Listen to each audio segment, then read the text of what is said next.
Bayangkan kamu sedang melangkah perlahan di pagi hari yang berkabut. Udara dingin dari pegunungan Kuningan terasa menusuk hidung.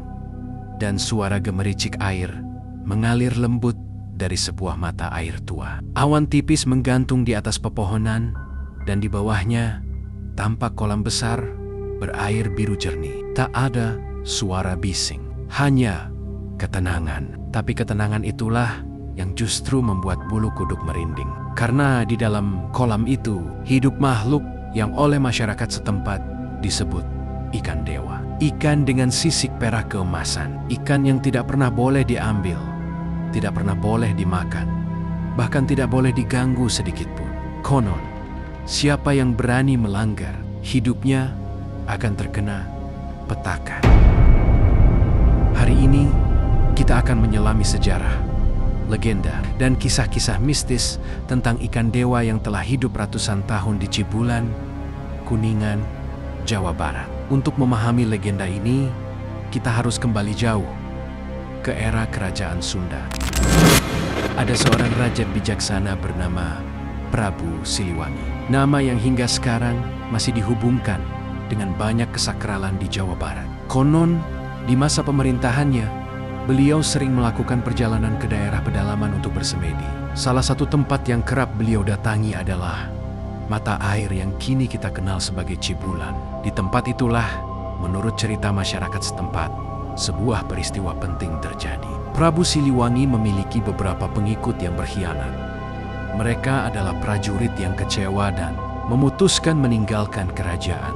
Namun, setelah menyadari kesalahannya, mereka kembali memohon pengampunan kepada sang raja.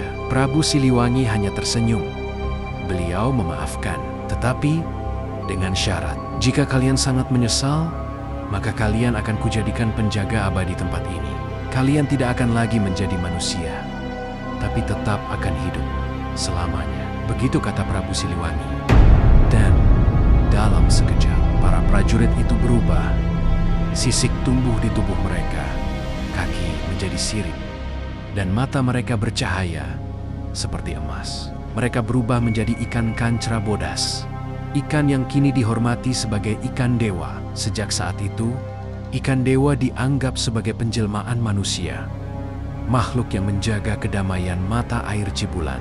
Cibulan bukan sembarang tempat. Masyarakat Kuningan percaya bahwa mata air itu adalah salah satu titik yang diberi berkah oleh Prabu Siliwangi. Air Cibulan tidak pernah surut, meskipun musim kemarau panjang. Ikan dewa tidak pernah berkurang, tidak pernah bertambah secara liar. Ikan-ikan tersebut tidak pernah mati karena usia biasa. Bahkan, ada cerita bahwa ikan dewa bisa menghilang ketika tempat itu hendak diperbaiki atau dibersihkan, seolah mereka tahu kapan harus menepi. Inilah bagian yang paling sering diceritakan turun-temurun. Konon, dulu pernah ada seorang pendatang yang tidak percaya dengan legenda ini. Baginya, semua ikan itu hanyalah ikan biasa, ikan kancra yang bisa ditemukan di sungai manapun. Suatu malam, ia memutuskan untuk menangkap salah satunya.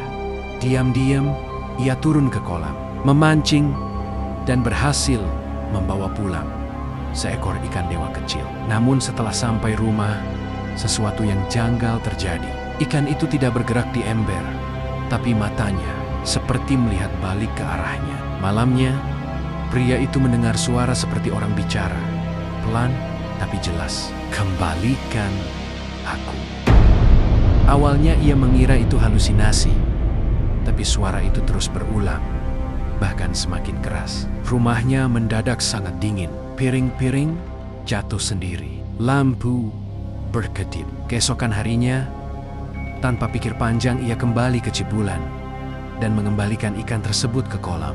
Anehnya, begitu ikan itu menyentuh air, ia langsung berenang lincah, seolah tahu bahwa ia telah pulang. Namun, setelah itu, semua gangguan berhenti. Cerita itu tersebar luas hingga akhirnya tak ada lagi orang yang berani menyentuh ikan tersebut. Setiap tahun, masyarakat sekitar Cibulan mengadakan ritual pembersihan yang dikenal sebagai ngumbah parahyangan. Tujuannya adalah membersihkan dan menghormati tempat yang dianggap suci ini. Yang lebih menarik, selama ritual berlangsung, ikan dewa sering terlihat berenang mendekat, seolah memahami bahwa itu adalah hari penting. Ada yang menyebut itu tanda mereka masih memiliki jiwa manusia.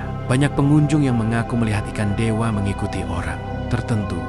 Biasanya mereka yang datang dengan niat baik atau sedang punya banyak pikiran. Seakan ikan-ikan tersebut memahami energi manusia. Salah satu kisah yang paling terkenal datang dari juru kunci Cibulan puluhan tahun lalu. Menurut ceritanya, pernah ada seorang pria dari luar kota yang ingin membuktikan bahwa legenda ikan dewa adalah mitos. Ia datang dengan kamera, berniat membuat video provokatif. Saat ia mendekat ke kolam, tiba-tiba seekor ikan dewa besar melompat keluar dari air. Bukan mematuk atau menyerang, tapi seperti mencoba menghalangi. Pria itu tetap memaksa. Beberapa menit kemudian, kameranya mati total. Baterai sangat penuh.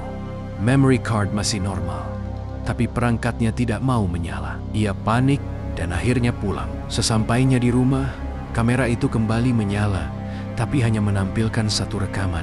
Padahal pria itu bersumpah bahwa selama di Cibulan, ia tidak melihat satu orang pun berpakaian seperti itu. Sejak itu, ia tidak pernah kembali. Bagi masyarakat Kuningan, ikan dewa bukan sekadar legenda. Mereka bagian dari identitas, bagian dari cerita sejarah yang terus dijaga. Banyak warga percaya bahwa jika ikan dewa berenang mendekat ketika kita mencelupkan tangan ke air, itu pertanda baik. Jika ikan dewa menghindar, artinya hati kita sedang kotor atau banyak masalah. Ada ikan dewa yang dipercaya lebih tua dari yang lain. Biasanya ukurannya lebih besar dan warnanya lebih keemasan.